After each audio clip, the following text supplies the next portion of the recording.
গল্প ভুতুড়ে the real horror story. তো হ্যালো বন্ধুরা, নিশ্চয়ই তোমরা ভালো আছো। সবাইকে আমার সালাম, আসসালামু আলাইকুম। আমিও ভালো আছি। আজকে আরও একটি নতুন ঘটনা নিয়ে আপনাদের সাথে হাজির হলাম। যে ঘটনাটি হলো একটি পরীর ঘটনা। এই ঘটনা শুনলেও আপনারা অনেক মজা পাবেন ও একজন পরীর নিঃস্বার্থ ভালোবাসা, কিভাবে জিন বাবা তার মেয়ে পরীকে একজন লোকের সাথে বিবাহ দিল, এটাই আজকের মূলত ঘটনা। তো বেশি কথা না বলে শুরু করছি আজকের ভিডিও। অবশ্যই চ্যানেলে নতুন হলে চ্যানেলটি সাবস্ক্রাইব করে পাশে থাকুন আর কমেন্টে জানাতে পারেন আপনার মতামত। তো বেশি কথা না বলে শুরু করছি ভিডিও। গল্প ভুতুড়ে দ্য রিয়েল হরর স্টোরি। ওই সময় এক ছেলে সাথে ঘটে যাওয়া একটি পরীর সাথে ছেলের বিবাহ হয়, এটা তার ঘটনাটা আমাকে পাঠিয়েছে মোহাম্মদ আমিনুল ইসলাম, রাজশাহী সিংড়া উপজেলা থেকে। তো শুরু করছি ঘটনা। অনেক দিন আগের কথা। আমাদের এলাকায় একটা দাদু আছে। সে দাদুর মুখ থেকে আমি শুনতে পেলাম যে আমাদের এই জায়গায় একটা লোক, সে নাকি পরীর সাথে ভালোবাসা করছিল এবং বিবাহ হয়েছিল, এই কথা জানতে পারলো। সে আমাকে ঘটনা পাঠিয়েছে। সে যেভাবে বলছে আমি সেভাবে বলার চেষ্টা করছি। আর অবশ্যই চ্যানেলে নতুন হলে আপনারা চ্যানেলটি সাবস্ক্রাইব করুন আর ভিডিওতে লাইক দিন। তো আমার নাম মোহাম্মদ মাসুদ রানা। আমি একজন স্কুলের ছাত্র। আমার সাথেই ঘটে যাওয়া মূলত ঘটনাটা, যেভাবে ঘটনাটা শুরু হয় আমি প্রথম থেকে আপনাদের বলছি। আমার পরিবারে আরও 2টা বোন আছে আর আমি সহ 2 ভাই, 2 বোন 1 ভাই। আমরা মূলত 3 ভাই বোন আমরা। তো আমার বাবা ছিল এলাকারই একজন মসজিদের ইমাম। আমার দাদাও একজন দিনদার ইমানদার মানুষ ছিল। তো এইভাবেই চলতে থাকে। আমার যখন আসলে আমি বুঝি তখন থেকে দেখি আমার দাদা আমাকে অনেক ভালোবাসে। এবং আমার 2 বোন হওয়ার পরে আমি জন্ম হয় আমার, তখন আমার দাদা দেখি আমাকে দিনের লাইনে পড়ালেখা করানোর জন্য চেষ্টা করে। আমার দাদা একজন মসজিদের ইমাম বা মুহাদ্দিস। সে সব সময় ওই যে 40 দিনের যে 40 বা 6 মাসের 40 চিল্লা দেওয়ার জন্যে আমার দাদা যেত। আমার দাদার অনেক সয় সম্পদ ছিল, তার আর কোনো ছেলে মেয়ে ছিল না, একটাই ছিল ছেলে, সেটা আমার বাবা। তো অনেক জমাজমি আসিল আমার দাদার। সে সব কিছু ফেলে রেখে এইভাবে দিনের কাজ করত, ইসলামের দাওয়াত দিত মানুষের সাথে। এইভাবেই তার দিন চলা শুরু হতো। তো আমি একটু বড় হওয়া শুরু হই, তখন থেকে আমার সাথে শুরু হয়। আমার মা আমাকে মাদ্রাসায় পড়তে দিত না। আমার দাদা বলতো, আমার নাতিটা দেখতে সুন্দর, মাসুদ তো অনেক সুন্দর, ওকে আমি মাদ্রাসায় পড়াবো এবং ওকে আমি একজন বড় ইমাম বা মুফতি বানাবো। আমার মা বলতো, না, এগুলা করে আসলে হবে না, আমি আমার ছেলেকে জেনারেল লাইনে পড়াবো বা স্কুলে পড়াবো। তো এইভাবেই দিন কাটতে থাকে। আমার দাদা সব সময় চাইতো আমাকে মাদ্রাসায় বা একজন বড় মাপের ওই যে কোরআনের হাফেজ বানাতে বা বক্তা বানানোর জন্য। তো আমার মা তো এইভাবেই চলতেছে, দিত না। আমার মা, সে আমাকে মাদ্রাসার পড়াবো না। এইরকম চলতে চলতে মা আমাকে নিয়ে নানার বাড়ি চলে যায় যে যেখানে রাখবই না, আপনি যখন এইভাবেই করেন আমার ছেলের সাথে, মাসুদের সাথে, তো ওকে নিয়ে আমি চলে যাব। কারণ আমি আমার ছেলেকে মাদ্রাসায় পড়াবো না, কারণ মাদ্রাসায় পড়ে কোনো দাম নেই বা কোনো কিছু হয় না। মাদ্রাসায় পড়ে খালি জীবন নষ্ট, চাকরি বাকরিও কিছু হবে না। সো মাদ্রাসায় আমার ছেলেকে পড়াবো না, এই কথা বলে আমার মা আমাকে নিয়ে নানুর বাড়ি চলে যায়। আমার দাদা আসতো মাঝে মাঝে আমাদের নানুর বাড়িতে, আর দেখে আমাকে দেখার জন্য কান্নাকাটি করতো।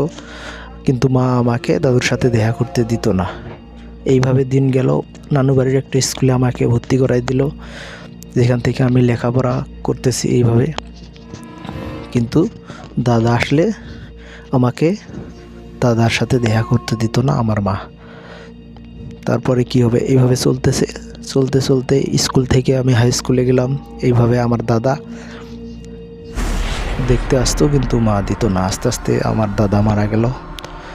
পরে দাদা মারা যাওয়ার সময় আমার মাকে একটা অভিশাপ দিয়ে গেছিলো, বলছিল যে তুমি দেখো আমার নাতিকে করতে দিলে না, তোমারও ভালো হবে না। কারণ আমার নাতি কেউ না কেউ এসে একদিন না একদিন সে ইসলামের হয়ে ইসলামের কাজ করবে। তো এইভাবেই চলতে থাকে। পরে দাদু মারা যাওয়ার পরে আমাকে বাড়িতে নিয়ে আসে। পরে আমি বাড়িতে এসে থাকতে থাকতে এই জায়গাতেই লেখাপড়া করতেছি। থাকার পরে দাদি তখনও বেঁচে ছিল। দাদি আমাকে ভালোবাসতো, বা আমি লেখাপড়া করার সময় বিকেল করে দাদির সাথে গল্প শুনতাম, এটা করতাম সেটা করতাম। কিন্তু মা আমাকে দাদির সাথে মিশতে দিত না। দাদিকে অনেক বকাঝকা করতো, বলতো যে আপনার খেয়ে দিয়ে কাম নাই, আমার ছেলেটাকে নষ্ট করতেছেন, লেখাপড়া করতে দিতেছেন না, এই কথা বলতো আমার আম্মু। ভাই বিশ্বাস করেন, আমার দাদি আমার সাথে অনেক ভালো ছিল, অনেক কথা বলতো, অনেক ভালো কথা বলতো। সে কখনো আমার খারাপ চাইতো না। তারপরে এইভাবে করতে করতে পরে এসএসসি পরীক্ষা দিলাম। দেওয়ার পরে এসএসসি পরীক্ষাতে ভালোই রেজাল্ট হলো। পরে আমি হাই স্কুলে, পরে আমি ইন্টারমিডিয়েট পড়ার জন্য দাদি আমার সাথে এইভাবে করে দেখে আমার মা রাগ করে আমাকে হোস্টেলে পাঠিয়ে দিল। তো এখন হোস্টেলে তো খাওয়া দাওয়ার জানেনই আপনারা যে অবস্থা, হোস্টেলে থেকে খাওয়া দাওয়া করা খুব কষ্ট হয়ে যেতেছে আমার জন্যে। তো এইভাবে থাইকা পড়ালেখা করা খুব কঠিন হয়ে যেতেছে, স্বাস্থ্য খারাপ হইতেছে, মানে কিছু খাইতে পারি না আমি, শরীরটা প্রচণ্ড খারাপ হয়। পরে মা আমাকে বললো যে তোর বন্ধু বান্ধব থাকলে তাদের সাথে একটা রুম ভাড়া নিয়ে অন্য এলাকাতে, পাশের এলাকাতে একটা রুম ভাড়া নিয়ে ওই জায়গাতেই থাক। তো বলতে ভুলেই গেছি, আমার বাড়ি হলো চট্টগ্রামের একটা প্রত্যন্ত এলাকা। ওই জায়গার থেকে পরে চট্টগ্রামের এই দিকে আমি এক কলেজে লেখাপড়া করতাম। কলেজের নামটা নাই বললাম আপনাদের। ওই পাশেই একটা আরও 3জন বন্ধুর সাথে একটা রুম নিয়ে পরে আমরা 4 বন্ধু মিলে থাকতে থাকি। থাকতে ওই জায়গাতে লেখাপড়া করি আর ওই জায়গায় থাকি। পরে এইভাবে দিন কাটতে একদিন প্রচণ্ড বৃষ্টির মানে বিকালটা বৃষ্টিতে, সারাদিনে বৃষ্টি হয়েছে, বিকেলেও বৃষ্টি। তো এই বৃষ্টিতে আমার বন্ধুরা লুডো খেলতেছে আর আমাকে বলতেছে যে 2জন বন্ধু লুডো খেলতেছে, আমি আর একজন বন্ধু মিলে আমি ওদের সাথে লুডো না খেলে আমি দেখতেছি আর বন্ধুর সাথে গল্প করতেছি। এইভাবে বন্ধুর সাথে গল্প করতেছি আর লুডো খেলতেছি। খেলতে হুট করে বিকেলের ওই দিক আকাশে মেঘ ছিল আর বৃষ্টি পড়ছিল, মনে হয় অন্ধকার মতো হয়ে গেছে। এইভাবে বৃষ্টি পড়ছিল। পরে হুট করে আমি শুনলাম দরজায় একটা টোকা। তো আমি দরজার কাছে গেলাম, যে দেখি একজন মধ্যবয়স্ক লোক। সে সুন্দর করে হাসি দিয়ে বলল, বাবা ভালো আছো? আমি বললাম ভালো আছেন। আমি মনে করলাম মনে হয় লোকটা বৃষ্টিতে ভিজে বাসায় যাইতেছিল, তো এখন কিভাবে যাবে, তাই আমার রুমের এই জায়গাতে আমাদের কথা শুনে মনে হয় আমাদের রুমে একটু আসলো, যে রুমের মধ্যে থাকে, পরে বৃষ্টি থামলে পরে যাবো, আমি সেটা মনে করছিলাম। ওটা জিজ্ঞেস করলাম, আপনি কে? আপনারে তো আমি চিনলাম না। বললো, বাবা আমি ওই মসজিদে থেকে এসেছি, এই মসজিদে আজকে আমি মিলাদ দেব, তো তুমি তোমার বন্ধুরা মিলে সবার দাওয়াত, ওই মসজিদে ঈশান নামাজ পড়ে দিন নিয়ে আলাপ করব, বা আমরা ইসলামের বিষয়ে আলোচনা করব। তোমাদের দাওয়াত, আলোচনার শেষে তোমাদের আমি বিরিয়ানি খাওয়াবো। তো এই কথা বলে আমি বললাম, আসেন আঙ্কেল, ভিতরে আসেন। সে কিছু না বলে চলে গেল। তো আমি একটু দেরি করে যা দেখলাম, সে এত তাড়াতাড়ি কীভাবে চলে গেল সেটাও আমি বুঝলাম না। তো চলে গেল সেই লোক। যাওয়ার পরে তারপরে আমার বন্ধুর সাথে গল্প করলাম। সে বলে, বন্ধু কে রে? আমি বললাম একজন লোক, ওকে তো আমি চিনি না। সে এসে ঈশান নামাজের পরে মসজিদে দাওয়াত দিল, দিনের কথা বলবো, ইসলামের কথা বলবো, আর দাওয়াত দিয়ে গেল সে বিরিয়ানি খাওয়াইবো। আমার বন্ধু বললো, দূর, আমরা কেন বিরিয়ানি খাওয়ার জন্য ওই মসজিদে যাব? অত দূর ওই মসজিদে যায় আমাদের বিরিয়ানি খাওয়ার কোনো দরকার নেই বন্ধু। তুই যদি বলিস কালকে বুয়ারে বলে আমরা তোর জন্য বিরিয়ানির ব্যবস্থা করবো। আমি বললাম, কেন রে বন্ধু? লোকটা যদি আয়সার দাওয়াত দিতে পারে আমরা ওখানে যা খাইতে পারবো না? তো বন্ধু বললো, কেমনে যাব বন্ধু বলো? যে বৃষ্টি আর যে অবস্থা, এই বৃষ্টিতে ভিজে ভিজে কি ওই মসজিদে যাওয়া যায়? আমি বললাম, লোকটা যদি বৃষ্টিতে ভিজে এসে আমাদের দাওয়াত দিতে পারে, আমরা কেন বৃষ্টিতে ভিজে যায় ওই লোকটার দাওয়াত খেতে পারি না বন্ধু? সে বললো, না বন্ধু, তুই যদি যাস তে যা, আমি যাব না। আর যদি তোর বিরিয়ানি খাওয়ার দরকার হয় তাহলে ভুয়াকে বলিস কালকে তোর বিরিয়ানি পাকাই। আমি বললাম, এটা কোনো কথা হলো? তারপরে এইভাবে চলতে পরে মাগরিবের নামাজ পড়া হলো, বাসাতেই থাকলাম। বৃষ্টি তো ভাই থামতেছে না। তারপরে ঈশান নামাজ পড়ে আমি ঈশান নামাজের সময় হলো, পরে আমার মনটা চাইতেছিল যে যাই, লোকটা যখন এইভাবে দাওয়াত দিয়ে গেল আমার মনটা টানছিল আসলে ওই মসজিদে যাওয়ার জন্য। তখনও বাইরে ভাই প্রচণ্ড বৃষ্টি, এত বৃষ্টি আসলে বিষয়টা বলে বোঝানো যাবে না। বৃষ্টিতে যে অবস্থা, তো বন্ধুদের বললাম, চল রে বন্ধু যাই, আসলে লোকটা দাওয়াত দিল, চলো আমরা ওই জায়গায় নামাজ পড়ে দাওয়াতটা খেয়ে আসি। তো বন্ধু বললো, না বন্ধু, আমি যাবো না, যদি তোমার যাওয়ার ইচ্ছা থাকে তুমি যাও। তো আমি বন্ধুদের সাথে আলাপ করে চলে গেলাম। পরে একটা ছাতা নিয়ে বের হলাম, তখনও কিন্তু বৃষ্টি। তো আমি যাইতেছি, রাস্তার এমন অবস্থা ভাই, কারণ পুরো রাস্তার মধ্যে মনে হয় হাঁটু সমান পানি। বুঝতেই তো পারতেছেন সারা দিনে বৃষ্টি হয়েছে, কারণ এত বৃষ্টি, খালি সব জায়গা দিয়ে থই থই করে পানি, রাস্তার মধ্যে কাদা পানি। মসজিদটাও অনেক দূর। পরে আমি যাওয়া শুরু করলাম। পরে ওই জায়গায় একটা বটতলা আছে, এই বটতলাটা পার হয়ে পরে ওই মসজিদে গেলাম। ও মাঝে দেখি মসজিদে তালা দেওয়া। আর মসজিদটার উদাহরণটা একটু দিয়ে রাখি, ওটা হলো কারেন্টের পোলের সাথে একটা মসজিদ, বা একটা ফাঁকা জায়গার মধ্যে একটা মসজিদ। ওইটার মধ্যে ওই জায়গায় মসজিদ আসলে একটা ঘর ছিল, বা অন্য কিছুর একটা ঘর ছিল। সেই ঘরটার মধ্যে কাজ শেষ হয়ে যাওয়ার পরে ওই ঘরটা এলাকাবাসীর লোকজন মিলে ওইটা একটা মসজিদ বানাইছে। আশেপাশের যে 2-4 জন লোক বা 10-20 জন লোক আসে ওইটার মধ্যে নামাজ পড়ে। তো আমি গেলাম, যা দেখি মসজিদের তালা। হুট করে ফিরে আসবো, তখন দেখি 2টা লোক এলো। তো বলে, ভাই আপনি এই জায়গায় দাঁড়িয়ে আছেন যে মসজিদে নামাজ পড়বেন নাকি? আমি বললাম, মসজিদে নামাজ পড়ার জন্যই তো এসেছি, এখন দেখি মসজিদের তালা দেওয়া। তো ওই ভাই দুজন বললো, সমস্যা নেই, আমাদের কাছে একটা চাবি আছে, আপনি যদি আসেন তাহলে চলেন আমরা 3জন মিলে জামাত করে নামাজ আদায় করি। পরে আমরা 3জন মিলে নামাজ আদায় করলাম। তো ওই লোক দুটো বললো, ভাই আপনাকে তো এই জায়গায় আগে দেখিনি, আপনি কোথা থেকে আসলেন?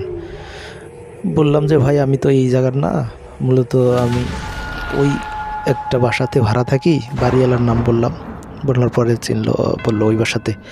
পরে আমি বললাম যে ওই বাসাতে ভাড়া থাকি, ওই বাসার থেকে আসলাম। কি বলবো আর আপনাদের, শরমও লাগতেছে বলতে। আসলে একটা লোক আমাকে দাওয়াত দিল, বলল যে ওই মসজিদে আজকে বিরিয়ানি দিব, যে তোমরা আমাদের 4 বন্ধু আছিলাম, 4 বন্ধুকে দাওয়াত দিল। তো এই কথা শুনে ওরা দুজন একটু বিস্ময় হতবাক হয়ে বলল যে, ভাই কী বলেন, এই মসজিদে তো দাওয়াত তো দূরের কথা, এই মসজিদে তো ভাই শুক্রবার দিনও মানুষ কিছু দেয় না, কারণ এটা শুক্রবারের দিনও নামাজ হয় না, এটা ওয়াক্ত মসজিদ। এটার মধ্যে কোনো শুক্রবারের দিন কোনো নামাজ হয় না।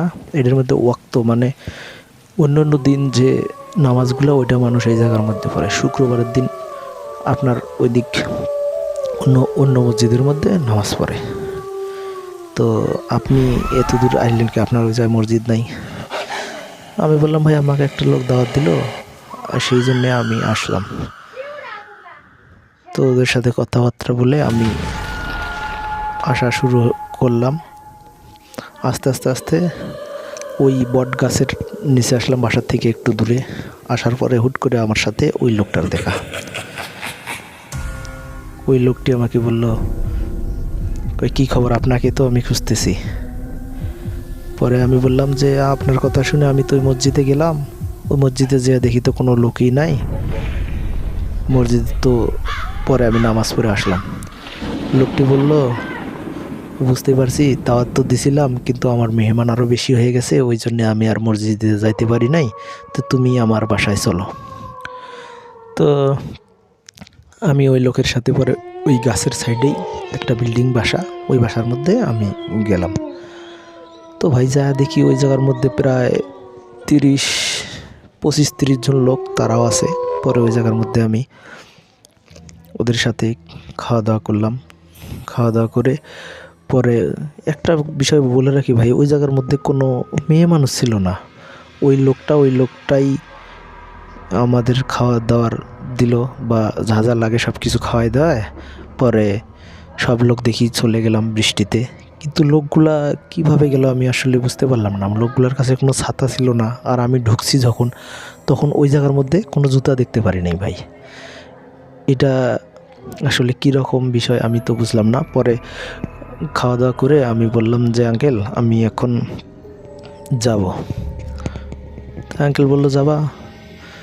তে আঙ্কেল আমাকে দেখে বলল, তুমি তো খুব ভালো দেখতেও, তুমি তো মনে হয় নামাজ পড়ো 5 ওয়াক্ত, কিন্তু তুমি কি, তোমাকে দেখে মনে হয় তুমি খুব ভালো, তো তুমি নামাজ পড়ো, তোমার মধ্যে তো ইমানের কোনো বা কোরআনের কোনো বাণী নাই। আমি এই কথা শুনে তো অবাক। আসলে আমার মধ্যে যে কোরআনের কোনো বাণী নেই সে এলো কীভাবে জানলো? তারপরেও আমি বললাম যে দেখেন, আমি তো স্কুলে লেখাপড়া করছি, আমি তো আর মাদ্রাসায় পড়ি নাই। ওই বাপ চাচার সাথে, বাপ দাদার সাথে ছোট থাকতে যে ওরা আমাকে সাথে নিয়ে নামাজ পড়াইতো বা কোরআন শরীফ পড়া শিখছিলাম, কিন্তু আমি ভুলে গেছি। তো ওই লোকটা আমাকে বলল যে দেখো, তোমার তো দেখে মনে হয় খুব ইসলামিক ভিত্তিক বা প্র্যাকটিসিং মুসলমান মনে হয়, তোমাকে আমি একটা কথা বলি, তুমি যদি কোরআন শরীফ পড়া শিখতে মন চায়, তুমি প্রতিদিন মাগরিবের নামাজ পড়ে আমার কাছে এসো, এশার নামাজ পর্যন্ত কোরআন শরীফ পড়া শিখে চলে যেও। তো আমি বললাম তা তো ভালোই হয়। এইভাবে যদি আমারও খুব ইচ্ছে যে আমার দাদা দেখতাম ছোট থাকতে কোরআন শরীফ পড়ে, সকালে উঠে, আমার আব্বাও দেখতাম পড়ে, আমার কাছেও ভালো লাগে সকালে উঠে কোরআন শরীফ পড়বো, আমার কাছেও জিনিসটা ভালো লাগে। তো আমি বললাম তো ভালোই হয়, আপনি যদি আমাকে পড়ান তাহলে ভালোই হয়। তো লোকটি আমাকে বলল, ঠিক আছে, তুমি যদি আসো তোমার কোনো টাকা পয়সা দেওয়া লাগবে না, কিছু দেওয়া লাগবে না, তুমি মাগরিবের পরে এসে ঈশা পর্যন্ত আমার কাছে কোরআন শরীফ শিখে যেও। এই কথাবার্তা বলে লোকটা বললো, তুমি যেতে পারবা? আমি বললাম পারবো। তারপর ও লোকটা এসে আমাকে বটতলা পর্যন্ত এগিয়ে দিয়ে চলে গেল। আমিও পরে বাসাতে এলাম, এসে বললাম, বন্ধু তোমরা তো মিস করে ফেলা, আজকের বিরিয়ানি যে সুন্দর হয়েছে, আসলে তোমরা না যেয়ে অনেক বড় মিস করে ফেললা। এই কথা শুনে আমার বন্ধুরা বলে, আসলে তুই তো বন্ধু খুব বিরিয়ানির পাগল, তাই বিরিয়ানি ছাড়া তো তোর কিছু ভালো লাগে না। তো খাইছিস, ভালো হয়েছে, আজকে শুয়ে পড়, আর কালকে কথা হবে না। তো আমি বন্ধুকে বললাম, বন্ধু, তো ওদের সাথে কথাবার্তা বলে আমি শুয়ে পড়লাম। পরের দিন ওরা কলেজে গেল, ওদের সাথে কলেজে গেলাম, ঘুরে ফিরে আসলাম। এইভাবে মাগরিবের নামাজ পড়ে আমি ওই জায়গায় যাওয়া শুরু করলাম। তো বন্ধু বলে, বন্ধু কই যাস? বললাম, আরে বন্ধু, আমার একজন লোকের সাথে কথা হয়েছে, সে আমাকে কোরআন শরীফ শিক্ষা দিবে, তাই আমি যাইতেছি ওই লোকের সাথে কোরআন শরীফ শিখবো। তো আমার বন্ধু শুনে হাসলো, আরে বেটা, এত বড় হয়ে গেছিস, তুই এখন কোরআন শরীফ পড়বি? আমি বললাম, আরে বন্ধু, হাসার কি আছে, শিখবো। তো আমার বন্ধু বললো, যা, আসলে যদি শেখার তোর ইচ্ছা থাকে এতে যা, শেখে। পরে আমি এইভাবে গেলাম। এইভাবে গিয়ে তো ওই জায়গায় যে ওই ঘরের মধ্যে যে এভাবে পড়তাম, লোকটাও আমাকে সুন্দরভাবে কোরআন শরীফ পড়া শিখানোর পরে পড়তেছি, শিখতেছি। এইভাবে অনেক দিন গেল। ওই জায়গায় গেলে কোরআন শরীফ পড়লে মাঝে মাঝে সে আমাকে ফল ফ্রুট বা অনেক সুন্দর সুন্দর কিছু খাবার দিত, আমিও যেতাম। এইভাবে 2 মাসের মতো কেটে গেল। তো 2 মাস পরে একদিন আমি ওই জাত থেকে কোরআন শরীফ পড়ে বের হয়েছি। হুট করে ওই বটের গাছের তলে আমার এক বন্ধুর সাথে দেখা। তো বন্ধু বলে, মাসুদ তুমি কই থেকে বার হইলা আর কোথায় গেছিলা? তো আমি বললাম যে এই যে এই বাসার মধ্যেই তো আমি কোরআন শরীফ পড়া শিখি, বট গাছ থেকে ওই সাইডে।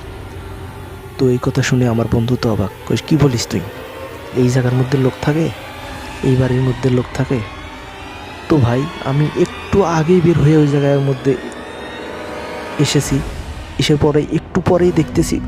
তো আমাকে বললো চল দেখি কোন বাসায়। তো একটু আগে যা দেখি ওই বাসার মধ্যে, ওই দরজার মধ্যে এত ময়লা, এত কাছের গুঁড়া, এটা সেটা এত কিছু রাখছে এই জায়গার মধ্যে, সে জায়গাটা দেখে এত নোংরা মনে হইতেছে, মনে হচ্ছে হাঁটু সমান ময়লা। আর আমার বন্ধু বললে, এই বাড়িতে থাকিস, এই বাড়িতে পড়ছিলি? তুই এটা কী বললি বন্ধু? এই বাড়িতে তো কারেন্টের লাইনে নাই, এই বাড়ির মধ্যে তো কারেন্ট নাই, এই বাড়ির মধ্যে তো মানুষ থাকে না। তো এই কথা শুনে আমি তো আমার মাথা ঘুরে উঠলো, আমি ওই জায়গাতেই মনে হয় পড়ে যাব। আমার মাথা বনবন করে ঘুরতেছে, আর আমি আমার বন্ধু করলাম, বন্ধু আমারে ধর। তো ওই জায়গার মধ্যে দাঁড়িয়ে থাকতে থাকতে দেখলাম একটা লোক আসলো, বয়স্ক টাইপের লোক, দেখে মনে হচ্ছে আশেপাশে এই লোকটার বাড়ি। তো লোকটা আমাদের বললো, আরে তোমরা এখানে কি করো? এখানে তোমরা দাঁড়িয়ে আসো কেন? এখান থেকে চলে যাও, তাড়াতাড়ি এখান থেকে চলে যাও, যত তাড়াতাড়ি পারো সম্ভব। তো আমার বন্ধু বলল, কেন চাচা আপনি এইভাবে কথা বলতেছেন কেন? এই জায়গার মধ্যে কি আছে? তো লোকটা আমাকে বললো, তোমরা জানো না এই জায়গার মধ্যে, এই বাড়ির মধ্যে বা এই জায়গার মধ্যে, ওই যে ওই বাড়িটার মধ্যে, ওই বাড়ির মধ্যে কেউ থাকে না, ওটার মধ্যে জিনেরা থাকে। তোমরা তাড়াতাড়ি চলে যাও এখান থেকে। তো তাড়াতাড়ি চলে যাও এখানে, বেশিক্ষণ থাকো না। তো এই কথা শুনে আমার তো ভাই এমন অবস্থা হয়ে গেছে, মনে হচ্ছে আমার পা চলে না, শরীর চলে না, আমার পুরা শরীর মনে হচ্ছে অবশ হয়ে গেছে। তো আমার বন্ধুকে বললাম, বন্ধু আমাকে ধর। তো আমার বন্ধু আমাকে ধরে ধরে বাসায় নিয়ে গেল। বাসায় নিয়ে যাওয়ার পরও আমি শুয়ে শুয়ে ভাবতেছি আসলে এটা আমার সাথে কি হলো। আসলে আমিও একটা জিনিস মিলাইতেছি যে ওই জায়গা ঢোকার পরে আমি দেখছিলাম যে ওই জায়গার মধ্যে লোকগুলা যে ঢুকছে একটারও পায়ের জুতা নাই। তারপরে আমি বের হয়ে এলাম, এত বৃষ্টি সেদিন, ওই বৃষ্টির মধ্যে যে লোকগুলো বেরিয়ে গেল, একটারও হাতে ছাতা নাই। তো এই জিনিসগুলো ভেবে ভেবে আমার শরীরে জ্বর চলে আসলো। এমন জ্বর আসলো রে ভাই, মনে হয় জ্বর মাপ দিয়ে দেখি 104 ডিগ্রি 5 ডিগ্রি, এই অবস্থাতে আমি কাঁপতেছিলাম। তো শুয়ে পড়লাম। পরের দিন আমার বন্ধুরা বললো, রে বন্ধু চল কলেজে যাই। বন্ধুদের বললাম, বন্ধু আমার খুব শরীর অসুস্থ, তোরা আজকে কলেজ যাস না, তোরা আমার সাথে থাক। তো এই অবস্থা দেখে আমার বন্ধু আমার মাকে বিষয়টা জানানোর পরে আব্বা এসে আমাকে বাড়িতে নিয়ে গেল। তো বাড়িতে যাওয়ার পরে আমার মা শুধু আমাকে বারবার বলে, কয় মাসুদ বাবা তোর কি হয়েছে বাবা, আমাকে বল দেখি বাবা, তোর এই অবস্থা হলো কি করে বাবা। ও এর মধ্যে আরেকটি বিষয় মানে ঘটনা রেখে এসেছি ভুলে, সেটা বলতেছি যে ওই বাসার থাকতে পারে ও অসুস্থ হওয়ার পরের দিন সকালে তো আমার বন্ধু বললো, বন্ধু এটা কোনো কথা হলো? তুই ওই বাড়িতে গিয়ে এতদিন কোরআন শরীফ শিখলি বেটা, তুই ওই জায়গা চল, ওই জায়গা যা দেখি, তুই ওই বাড়িতে কি শিখছস? আসলে ওই বাড়ির মধ্যে কেউ থাকে না, তুই যে বিশ্বাস করিস না, এটা চল। পরেও আমিও দিনের বেলা ওই বাড়িতে আমার বন্ধু সহ দুজন মিলে গেলাম, যায় ওই বটের গাছের তলে যায়, ওই জায়গা যা দেখি এই অবস্থা, এই ময়লা, এই অত কিছু, একবারে বাড়িটার যে অবস্থা, বাড়িটা মনে হয় একবারে একটা ডাস্টবিনের মতো। তো ওই জায়গা দাঁড়িয়ে থাকতে থাকতে দুজন লোক আসলো, আসার পরে আমাকে জিজ্ঞেস করলো যে কারা তোমরা? আমরা বললাম আমরা ওই বাড়িতে থাকি। তো বললো তোমরা এই জায়গায় কী করো? আমরা বললাম, তো আমার বন্ধু বললো, বন্ধু তারা ওই লোকগুলো জিজ্ঞেস করিস। বললো যে ভাই এই বাড়ির মধ্যে আসলে কে থাকে? এই বাড়িটার এই অবস্থা কেন, বাড়িতে কেউ থাকে না? তো ওই লোক দুটা বললো যে এই বাড়ির মধ্যে একটা লোক থাকতো, যে লোকটা ইসলামের দাওয়াত দিত, মানুষকে নামাজ পড়তে বলতো, মানুষের সাথে ভালো ব্যবহার করতো। লোকটার কেউ ছিল না, লোকটা কই থেকে আসছে তাও বলতে পারি না। তো লোকটা এইভাবে থাকতে থাকতেই 3-4 দিন হয়ে যায়, বা 1 সপ্তাহ বা 15 দিন হয়ে যায়, লোকটাকে আর কেউ দেখতে পারে না। তো আশেপাশের লোকজন মিলে ওই বাড়ির কাছে গেলে দেখি যে বাড়ির মধ্যে অনেক গন্ধ বের হয়ে গেছে। দরজা ভেঙে পরে ভিতরে দেখি ওই লোকটার একবারে অর্ধগলিত দেহটা পড়ে আছে। পরে ওটা সবাই মিলে ধরে ওইটা পরে জানাজার করে পরে সবাই ওইভাবে মাটি দেওয়ার পরে এই বাড়ির মধ্যে আর কেউ থাকে না। এই বাড়িটা এইভাবে আছে। ওই লোকটা এই বাড়িটা তৈরি করছিল। এটা এখন সবাই ভূতের বাড়ি বলে। তো এই কথা শোনার পরেও তো আমার আরও বেশি ভয় লাগতে শুরু হলো। পরে আমাকে এইভাবে বাসাতে যাওয়ার পরে মা নিয়ে এসে আমাকে এইভাবে বলতেছে যে কি হয়েছে তোর, বারবার আমাকে বলে। এভাবে বলতে বলতে পরের দিন আমি কিছু বলি না। আর একটা কথা বলতে ভুলে গেছি, ওই লোকটা আমাকে বারবার বলতো যে কোরআন শরীফে যা পড়া যাওয়ার যে আমার কথা কাউকে বললো না। তারপরে এইভাবে চলতে চলতে আমি ঘুমিয়ে গেলাম। ওই রাত্রেই পরে আমাকে স্বপ্নে দেখাইলো যে দেখো আমি একজন জিন, যে তুমি এইভাবে এইরকম করতেছো, ভয় পাওয়ার কিছু নাই, আমাকে দেখে ভয় পাইছো এটা ঠিক আছে, কিন্তু তুমি আমার কথা কাউকে বলো না। আর আমার কথা তুমি মানুষের সামনে বলো না, তাতে আমারও ক্ষতি হবে, তোমারও অনেক ক্ষতি হবে। তো এই কথা বলতো। সে আসতো আমার স্বপ্নে এসে বলতো, সে আমাকে খালি বলতো যে তুমি কোরআন শরীফ পড়া শিখছো, তুমি মানুষক দাওয়াত দাও, মানুষক দিনের পথে আনো, তুমি ভালো কাজ করো, এগুলো আমাকে স্বপ্নে বলতো। এইভাবে চলতেই থাকলো দিন। পরে মা আমাকে বারবার বলতো তোর কি হয়েছে, আর তুই কলেজে যাস না কেন? এভাবে চলতে চলতেই আমি আর কলেজে গেলাম না। আমার মাকে আমি বললাম যে আমি আর লেখাপড়া করবো না, আমি কলেজে যাব না, আমি ইসলামের হয়ে কাজ করতে চাই, আমি মানুষের জন্য কাজ করতে চাই, আমি মানুষক দাওয়াত দিব, দিনের পথে আনবো। তো এই কথা শুনে তো ভাই মা শুরু করে দিল আমার সাথে আরও বিকট ঝামেলা। যে ঝামেলাগুলোর কথা আসলে মা সব সময় আমাকে বলতো যে লেখাপড়া কর, ভালো করে লেখাপড়া কর, কলেজে যা।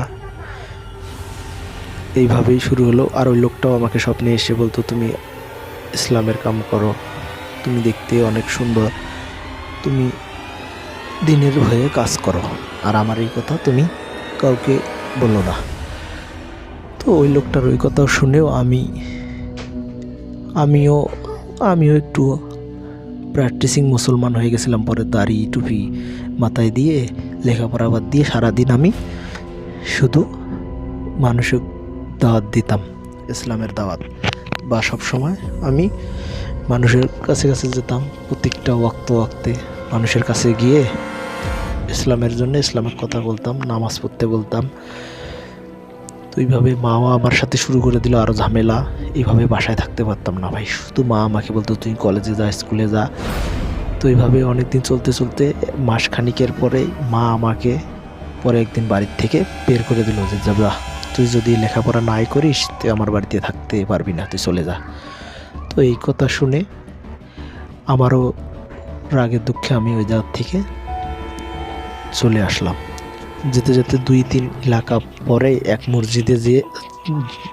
মসজিদের মধ্যে যে ওই মসজিদের মধ্যে রাত্রে আমি ঘুমাইলাম।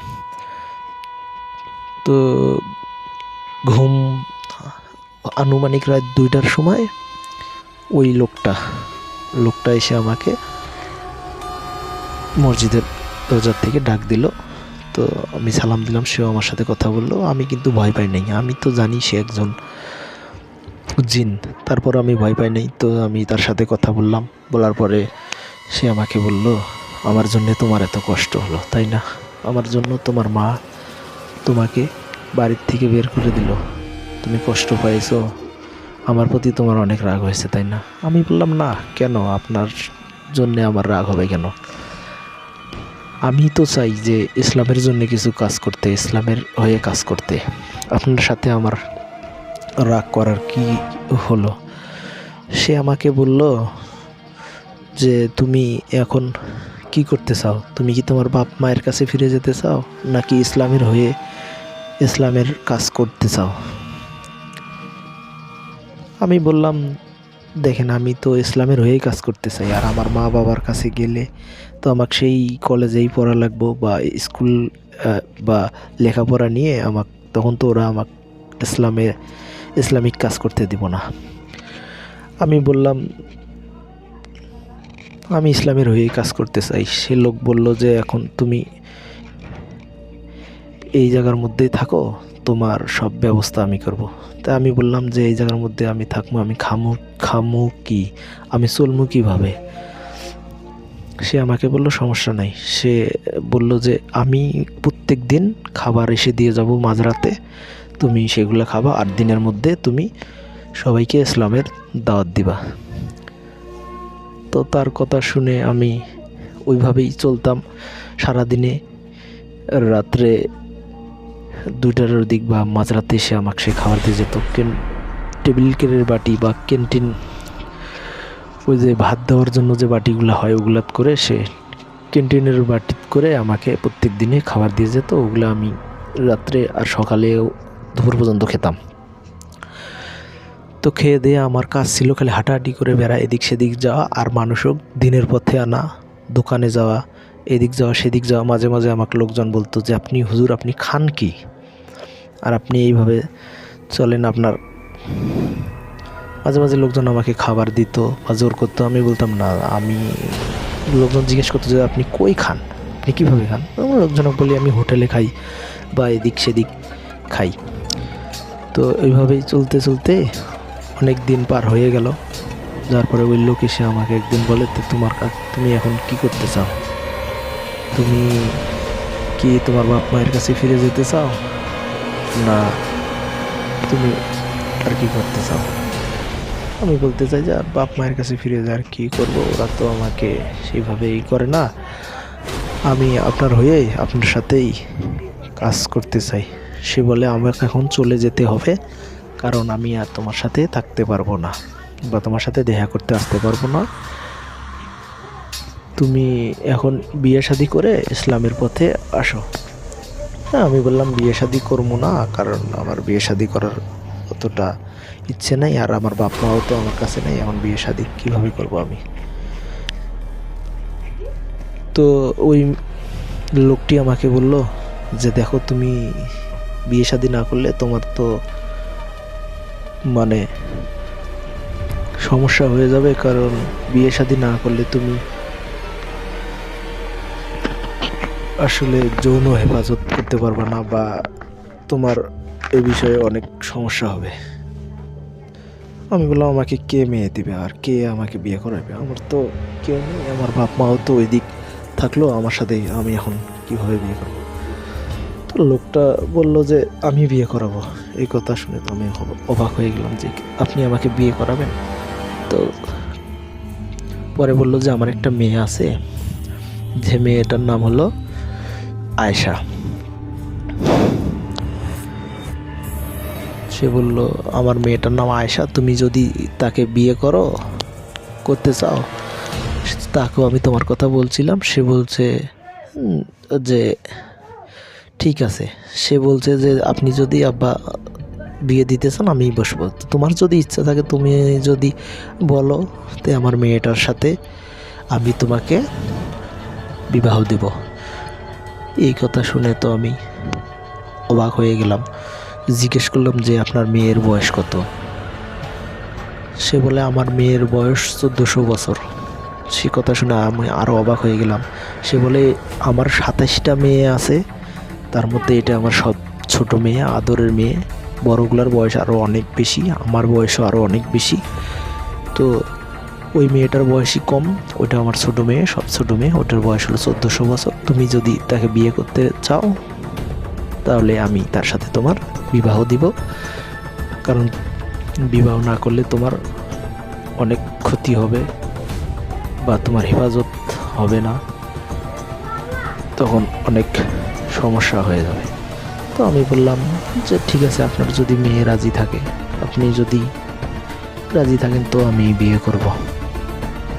আমি বললাম আপনার মেয়ে কই? সে বলল আমার মেয়ে ওই চট্টগ্রামের ওই সাইডে, চট্টগ্রামের ওই দিক যে পাহাড়ের ওই দিকে এক বড় পাহাড়ের উপরে আমার মেয়ে থাকে। এই কথা শুনে তো আমি অবাক হলাম আমি যে কিভাবে যাব। সে আমাকে বলল চোখ বন্ধ করো, চোখ বন্ধ করে প্রায় ভাই 30 সেকেন্ডও হয়নি, তারপরে আমাকে বললো যে এখন চোখ খুলো মাসুদ, এখন চোখ খুলো। তো আমি চোখ খুলে দেখি যে আমি এক পাহাড়ের মধ্যে। তো ওই জায়গার মধ্যে ওই মেয়ে থাকতো, সে ইসলামের কাজ করতো। তো আমাকে নিয়ে বসে রাখলো এক ঘরের মধ্যে। তারপরে সে তার মেয়েকে আনতে চাইলো, আনলো আমার সামনে। তো মেয়ে ওই লোকটা বলল যে মা, এই ছেলেটার সাথে তোমার বিবাহ দিব, তুমি কি রাজি? হ্যাঁ। মেয়ে বলল বাবা, আপনি যদি রাজি থাকেন, আপনি যেটা ভালো মনে করেন সেটাই। তো আমি বললাম যে দেখি আপনার একটু মুখটা তোলেন। ওই লোকটা বললাম দেখি আপনার মেয়েকে একটু মুখটা আমি দেখতে চাই। তো ওই লোক বলল যে মা, একটু মুখটা দেখাও। তো মরিয়ম বলল যে বাবা, তাকে আমি কিভাবে মুখ দেখাবো? সে তো এখনো বেগানা পুরুষ, সে তো আমাকে এখনো বিবাহ করে নাই। সে যদি বিবাহ না করে কিভাবে আমি তার সাথে মুখ দেখাবো? তারপর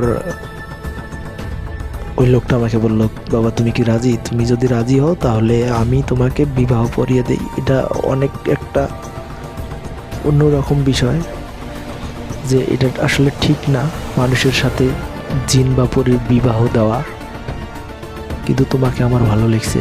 তোমার ইসলামিক কাজ বা ইসলামের জন্য এত টান দেখে আমার ভালো লাগছে, সেই জন্যে আমি তোমাকে আমার মেয়ের সাথে বিবাহ দেওয়ার জন্যে তৈরি। জানি এতে অনেক সমস্যা হবে, তোমারও অনেক সমস্যা হয়তো হতে পারে। আমাদের যে সর্দার জিনের, সেও এই বিষয় নিয়ে অনেক কথা বলছে, আসলে এটা ঠিক না মানুষের সাথে জিনের। তারপরেও তোমরা যদি দুজন রাজি থাকো, আমি তোমাদের বিবাহ দিব। তো তার এই কথা শুনে আমি বললাম যে আমি রাজি, আপনি দিতে পারেন আমার সাথে বিবাহ। তো এইভাবে ওই লোকেই আমাদের বিবাহ করাইলো। যেমন মানুষ যেরকম 3 কালিমা পরে বা আলহামদুলিল্লাহ কবুল বলে, এইভাবে কবুল বলে আমাদের বিবাহ হয়ে গেল। তারপর আমি আর ওই মরিয়ম পরিসহ ওই পাহাড়ের মধ্যে দুজন থাকতে শুরু করলাম। সে ইসলামে কাজ করত, ইসলামের খেদমত করত, আমার সাথে থাকতো। আমরা একবারে যেভাবে মানুষ তার স্ত্রীর সাথে থাকে, আমি ওই মরিয়মের সাথে ওইভাবেই ছিলাম, ওইভাবেই থাকতেছি, খাইতেছি। সে আমাকে ফলমূল, পোলাও, কোরমা যেটা খাবার মনে চায় সেটাই আমাকে এনে দিত, আমি খাইতাম। আর এইভাবেই দিন কাটতে থাকলো। কাটতে কাটতে অনেক দিন চলে গেল। এইভাবে কত দিন গেল আমি ভাই বুঝতে পারলাম না। সমানের দিনের পর দিন আসতেছে, সে ইসলামের কাজ করতেছে, আমার খেজমত করতেছে, আমরা দুজনে এইভাবে ভালো আছি। এইভাবে দিন গেল। আমার দাড়ি ভাই পেট পর্যন্ত হয়ে গেছে। আমার চুল ওই মরিয়ম পরি কেটে দিত।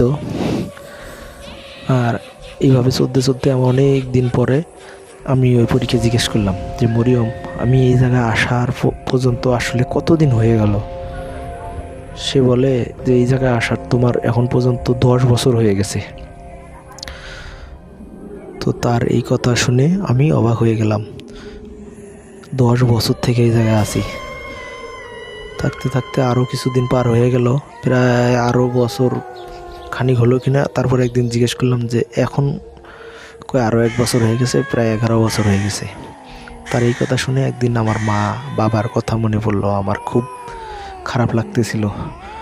আমি মরিয়মকে বললাম, মরিয়ম, আমি তো আমার মা বাবার সাথে দেখা করতে চাই, তাদের জন্য আমার খুব খারাপ লাগতেছে, আমি এখন কি করব বলো?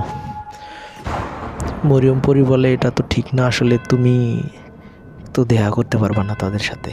তাদের সাথে দেখা করতে গেলে তোমারও অনেক ক্ষতি হবে, আমারও ক্ষতি হবে, অনেক বড় ক্ষতি হয়ে যাবে সবারই। তুমি আসলে দেখতে পারবা না তাদের। তাদের খোঁজ খবর আমি নিয়েছি, তারা অনেক ভালো আছে, তারা এখনো বেঁচে আছে, তারা অনেক ভালো আছে। তোমার মা বাবা অনেক ভালো আছে, তারা এখনো আছে। এই কথা শুনতে শুনতে আরও কিছুদিন যাওয়ার পরে আমার আরও খুব খারাপ লাগা শুরু হলো। আমার মায়ের কথা মনে পড়ে, বাবার কথা মনে পড়ে। তারপর আমি একদিন জিদ ধরে বসলাম যে মরিয়ম, আমি আমার মা বাবাকে দেখতে যাইতে চাই। আসলে আমার মা বাবার জন্য আমার অনেক মন খারাপ হলো, হয়ে আমার মনে অনেক মা বাবার কথা মনে পড়ে। তাদেরকে আমার দেখা দরকার, আসলে তাদের ছাড়া আমি আর থাকতে পারতেছি না, তুমি একটু আমাকে দেখার ব্যবস্থা করো। সে বলল, তোমাকে যেতে দিতে পারি, একটা সত্য আছে। আমি বললাম, তোমার যা সত্য থাকে তুমি বলো, সব সত্য পূরণ করে হলেও আমি আমার মায়ের কাছে একটু যাব, একটু দেখা করব। সে বলল, তেমন কোনো বড় সত্য না, তুমি যাবা 3 দিন থাকবা, 3 দিন পরে আবার তোমাকে আমি নিয়ে আসবো আমার কাছে। তো বললাম ঠিক আছে। তো এইভাবে সেদিন পার হলো। পরের দিন সকালে আমাকে নামিয়ে দিয়ে এলো আমাদের এক মসজিদের ওই জায়গায়। তো ভাই এই এই 11 বছরে অনেক কিছুর পরিবর্তন হয়ে গেছে। আসলে আমাদের বাড়ি কোনটা আমি সেটাই চিনতে পারতেছি না। আমার বাড়ি ঘর এত উন্নত বা এত এইভাবে 10 বছর পরে এত পরিবর্তন হচ্ছে, রাস্তাঘাট আমি আসলে ভাই চিনতে পারতেছি না। তো ওই মসজিদে গেলাম, যাওয়ার পরে আমাকে দেখে লোকজন করলো, ভাই আপনি কে? আপনাকে তো এই এলাকায় এর আগে দেখি নাই। কেউ আমাকে চিনতে পারতেছিল না। তারপরে আমি আমার আব্বার নাম বললাম। তো ওই জায়গায় নামাজ পড়ার পরেই, ফজরের নামাজ পড়ার পর সবাই আমাকে আসে জিজ্ঞেস করতেছিল আপনি কে। পরে আমার আব্বার নাম বলাতেই কে জানি আমার বাবারই খোঁজ দিল। আমার আব্বা দূর ফিরে এলো আমার কাছে, এসে আমারে জড়িয়ে ধরে কান্দা শুরু করলো। আমাকে বলল যে, বাবা তুমি কই গেছিলা? এতদিন পরে কই থেকে আইলা? আমাদের কথা কি তোমার মনে পড়ে না? আমরা তো মনে করছিলাম আসলে তুমি বেঁচে আছো কিনা সেটাও আমরা জানতাম না, তুমি চলে গেলে এভাবে, এটা কোনো কথা? তো আমি বাড়িতে গেলাম। বাড়িতে যাওয়ার পরে আমার মা দেখে আমাকে জড়িয়ে ধরে অনেক কান্নাকাটি শুরু করলো। আমাকে মা বাবা দুজন মিলেই চুমা দিল কপালে গালে।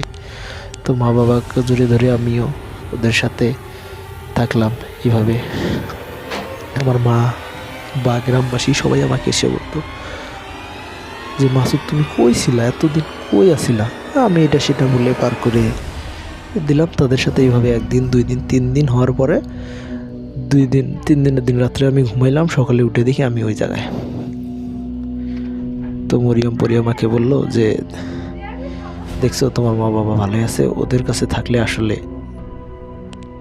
এলাকার মধ্যে অনেক সমস্যা হয়ে যাবে, বা এই কথা যদি কেউ জানে তাহলে অনেক বড় ঝামেলা হয়ে যাবে।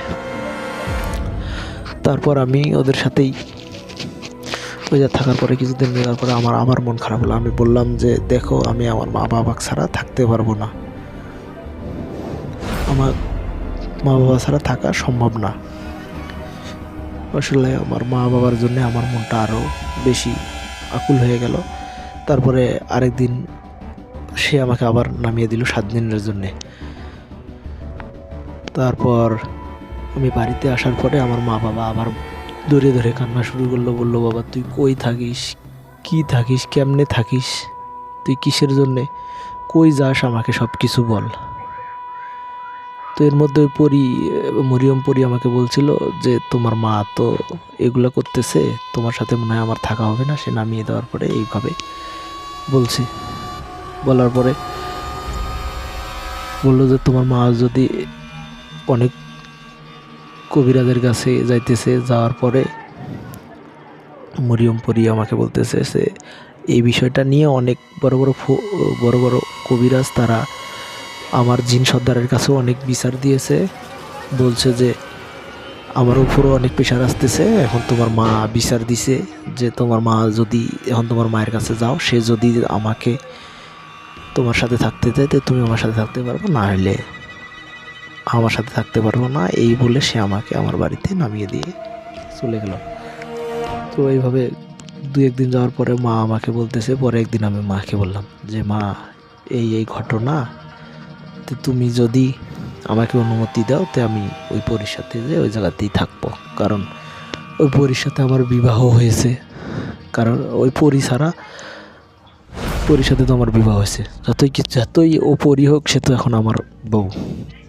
তো আমার মা বললো, যদি তোর থাকতে হয় তোর বউকে এই বাড়িতে নিয়ে এসে আমাদের সাথেই থাকতে কর, তাছাড়া তুই ওই জায়গাতে যা থাকতে পারবি না ওর সাথে, পাহাড়ের মধ্যে। তো এই কথা আমি মরিয়ম পরীকে বললাম। মরিয়ম পরি আমাকে বললো এটা আসলে হয় না, এভাবে তো আমার ওই জায়গাতে থাকাটা উচিত না, বা থাকতে পারি না, আমি দিনের কাজও করতে পারবো না। তারপরেও যখন তুমি আমার স্বামী, যে তুমি ঠিক আছে, আমার বাবা যখন তোমার সাথে বিবাহ দিয়েছে, এখন তুমি যদি যদি বলোই যেহেতু তুমি আমার স্বামী, আমাকে তো থাকতেই হবে। পরে এসে এসে এইভাবেই থাকতো থাকতো আমরা এইভাবে চলতেছি। আমার খুব ভালো হয়ে গেল, এইভাবে চলতেছি, থাকতেছি। সে সব সময় আমি দেখতাম সে সাপের রূপেই থাকতো সবসময় বেশি, কারণ সাপের রূপ নিতেই সে বেশি স্বাচ্ছন্দ্য বোধ করতো, তাই সাপের রূপেই সবসময় থাকতো। আমার সামনে আসতো বা আমার মায়ের সামনে আসতো।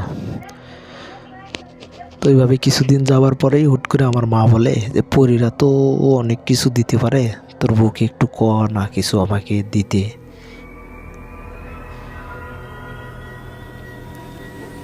যে আমার জন্য কিছু একটু একটা দেওয়ার জন্যে, পরীরা তো অনেক কিছু দিতে পারে। আমি বললাম মা তুমি এটা কী বলো, আসলে পরীরা অনেক কিছু দিতে পারে কিন্তু আমাদের তো কিছুর অভাব নাই, আমাদের কিছু লাগবো না। মা বলে তো পরীরা তো অনেক স্বর্ণ দিতে পারে বা গহনা দিতে পারে, এটা দিতে পারে সেটা দিতে পারে, একটু দিতে বল না, দেখি না তোর বউ আসলে কি দিতে পারে।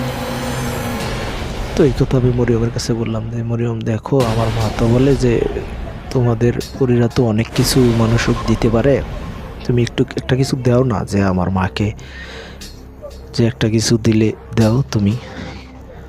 পরী বলে যে তোমার মা কি চায় জানো, তোমার মা তো একটা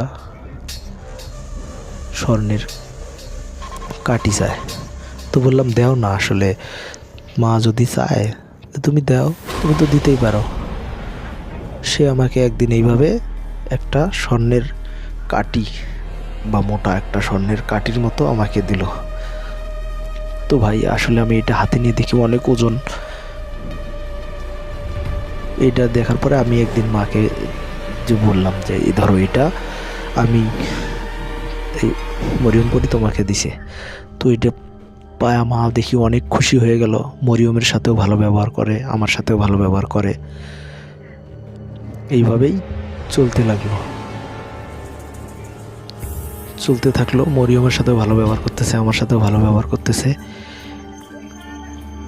এইভাবেই চলতে চলতেই একদিন সকালে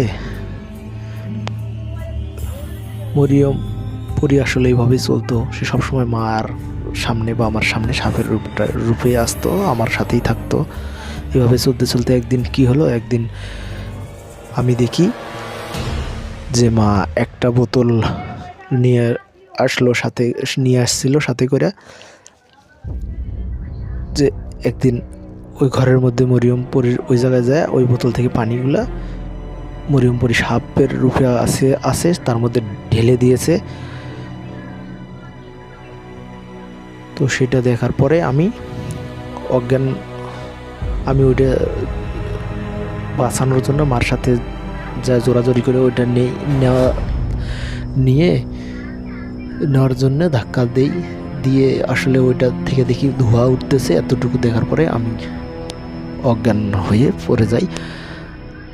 তারপরে কি হয় আর আমার মনে নেই। তো এইভাবেই চলতে থাকে। অজ্ঞান হয়ে যাওয়ার পরে আমার জ্ঞান আসে 2 দিন পরে। তারপরে আমার আর কিছু মনে নাই। তারপরে থেকে এইভাবেই আমার জীবন থেকে হারিয়ে যায়। আরও আমার তারপরে থেকে আর কোনো জ্ঞান নেই, কিছু নেই। এইভাবেই আমি পাগলের মতো ঘুরি ফিরি বেড়াই, এইভাবেই পরে আস্তে আস্তে আমার জ্ঞান আস্তে আস্তে দেখি যে আমার জীবন থেকে আরও 14 বছর পার হয়ে গেছে। তো আমি পরে জিজ্ঞেস করি, বা এর মধ্যে আমার বাবা মারা গেছে, মাও মারা গেছে। তো আমার বড় বোন যেটা ছিল তার বাসাতেই আমি আছি।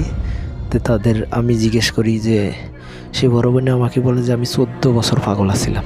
আসলে কি হয়েছিল ওই দিন তারপরে কি হলো, ওই মরিয়মপুরের কি হলো তারপরে আর আমি কিছু জানি না। পরে শুনছিলাম আমার বোনের কাছ থেকে যে মা অনেক টাকা পয়সা ওই যে স্বর্ণের যে কাঠিটা দিছিল ওইটার পাওয়ার পরে অনেক টাকা পয়সা হয়েছিল, ওগুলো বিক্রি করছিল। বিক্রি করার পরে হুট করে এক কবিরাজের কাছে যায় মা এই কথা বলতে, কবিরাজ বলে মেয়ে জিনের সাথে করতেছে, ওই জিন তো আপনার ছেলেকে মেরে ফেলবে। এটা শোনার পরে ওই কবিরাজের কাছ থেকে পরা পানি এনে ওই পরীর মাথায় ওই পরী যখন সাপ অবস্থায় থাকতো তার মাথায় ঢেকে দেওয়ার পরে এই অবস্থা হয়ে গেছিল। হয়ে যাওয়ার পরে আমার তো ওই যখন থেকে আমি পাগল, এইভাবে 14 বছর কেটে যাওয়ার পরে এখন আমার প্রায় জীবন শেষের দিকে। এইভাবে 14টা বছর আমার জীবন থেকে হারিয়ে গেল, শেষে আমার পরীটাও হারিয়ে গেল। পরে কি হয়েছিল আমার মাও তো বেঁচে নেই, এটার কি হয়েছিল ওটা আমার জানা নেই। এইভাবেই আমার জীবন শেষ হয়ে গেল। আমি এই কথা আমার অনেক লোক বলতাম বা আশেপাশে আমার যে ভাগ্না ভাগ্নিরা আছে এদেরকে বলি, এরা হাসে, সবাই হাসে আমার এই কথা শুনে। কিন্তু আসলে এটা তো বাস্তব ঘটনা, এটা অবিশ্বাস করার কিছু না, এটা সত্য ঘটনা। এই ঘটনাটা একবারে সত্য। তো ঘটনাটা কেমন লাগলো বন্ধুরা আপনাদের? নিশ্চয়ই ঘটনাটা ভালো লেগেছে। তো এরকম আরও অসাধারণ ঘটনা পেতে আপনারা এই চ্যানেলটি সাবস্ক্রাইব করুন আর বেল আইকনটি ওপেন করুন। আর আপনারা ঘটনা পাঠিয়ে দিতে পারেন আমাদের ইমেল অ্যাড্রেসে। ইমেল অ্যাড্রেসটি হলো realhorrorstory@gmail.com। আমি স্পেলিংটা বলতেছি, রিয়েল REAL রিয়েল SORROR হর STORY story@gmail.com horrorstory@gmail.com সবগুলো ছোটো হাতের। আর আপনারা এটা আমার ডিসক্রিপশনের মধ্যে পেয়ে যাবেন। তো আপনারা ঘটনা পাঠিয়ে দিতে পারেন আমাদের ইমেল অ্যাড্রেসে। আর এরকম সুন্দর সুন্দর ঘটনা পেতে অবশ্যই চ্যানেলটি সাবস্ক্রাইব করুন। আর আপনারা কী রকম ঘটনা শুনতে আপনাদের ইচ্ছা আপনারা কমেন্টে জানান। তো আজকের মতো এতটুকুই। সবাই আমাদের জন্য দোয়া করবেন, বা আমাদের টিমের জন্য বা আমার জন্যে। সবাইকে অসংখ্য ধন্যবাদ। আসসালামু আলাইকুম রহমতুল্লাহ। সবাই ভালো থাকবেন।